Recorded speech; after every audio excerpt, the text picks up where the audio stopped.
La réalité, c'est que les femmes sont actives, sont dynamiques. Et les femmes ont les mêmes droits que les hommes. Mais la réalité est que sur terrain, on voit très peu de femmes assumer leur rôle de propriétaire.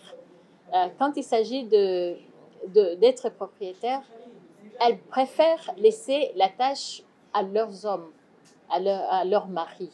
Et c'est comme ça qu'au niveau officiel, les chiffres qui se présentent, on n'a que moins de 20%.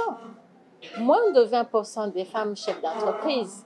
Mais il y a plusieurs femmes dirigeantes. C'est ça la différence. Quand il s'agit des entreprises familiales, il y a des femmes qui dirigent les entreprises, mais lesquelles entreprises ne sont pas enregistrées au nom de la femme. Donc, il s'agit maintenant à la femme d'assumer le rôle de propriétaire. Ça, c'est vrai dans le secteur entrepreneurial, mais aussi, je dirais que les femmes sont dans l'entrepreneuriat social, davantage dans l'entrepreneuriat social. Et au Burundi, on n'a pas encore une juridiction, je dirais, en faveur de l'entrepreneuriat social. Là, on retrouverait beaucoup plus de femmes que des hommes dans l'entrepreneuriat social.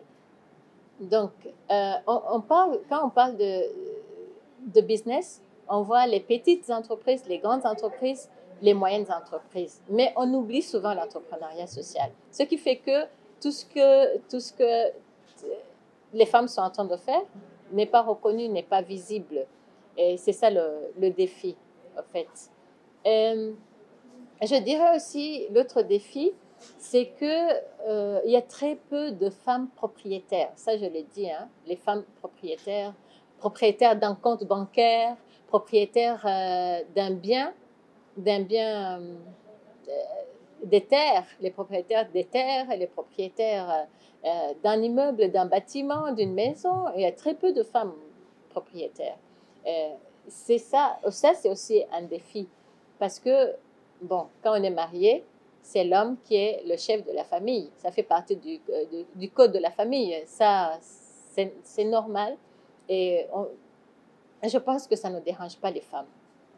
Mais quand il s'agit du secteur privé,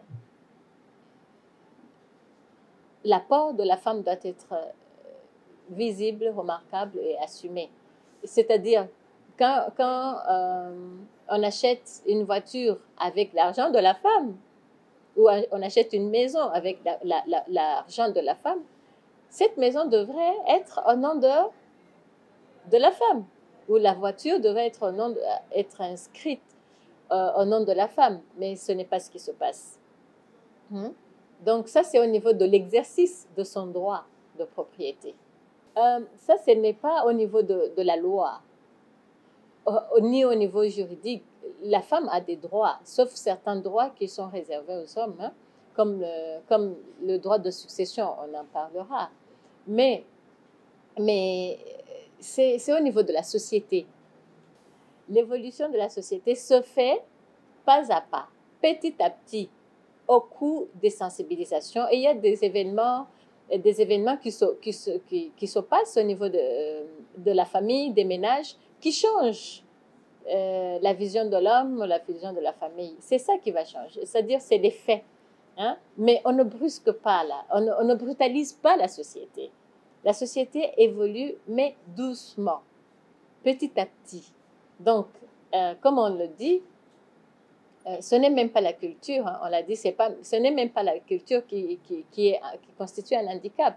C'est la perception, la vision. Je pense que l'entente et le bon ménage entre l'homme et la femme, c'est ça qui va faire évoluer les choses. Et sur le plan pratique, même si vous voulez parler du droit de la succession, même si ce n'est pas inscrit dans la loi burundaise, dans la Constitution, on voit dans les familles les femmes qui héritent des biens de leurs parents dans les familles. Mais il y en a d'autres qui résistent. OK? Et on voit on assiste à la guerre entre frères et sœurs. Mais dans la plupart des cas, la société évolue avant même la loi, l'évolution de la loi. Et la loi suit l'évolution de la société. Alors, les défis des femmes entrepreneurs peuvent dépendre d'une entrepreneur à une autre. Mais pour moi, personnellement, je toucherai le manque de connaissances ou bien de formation, si je peux dire ainsi. Pas nécessairement en termes de ce que l'entrepreneur fait, mais connaissances managériales ou bien des connaissances financières et pour pouvoir progresser. Parce que je me dis que l'entrepreneur commence son idée avec une vision et donc ça peut être donc savoir comment grandir avec sa vision en termes de gestion, ça c'est une chose. La deuxième chose que je pourrais citer aussi peut-être de personnel qualifié. Ça ne veut pas dire qu'il n'y a pas de personnel qualifié. Des fois, l'entreprise commence à un niveau bas et ne pouvant pas se permettre peut-être de payer un personnel plus expérimenté, alors que l'entreprise en soi a besoin du meilleur. Donc, mais il y a pas mal de façons de pouvoir pallier à cela et je pense que ça va avec tout début. Je suis de l'avis de Madame Ginette qu'il faut une solidarité féminine. Là, que ce soit en politique, que ce soit dans le secteur des affaires, si on a constaté que les femmes se détruisent, alors quelle stratégie prendre? Quelle stratégie nous fixer? Parce qu'en politique, là, Honorable Aline le disait ce matin, en politique, c'est quand même fort. C'est quand même fort. Donc, il faut que les femmes puissent se soutenir si on veut avoir cette liberté économique, si l'on veut garder les droits difficilement acquis.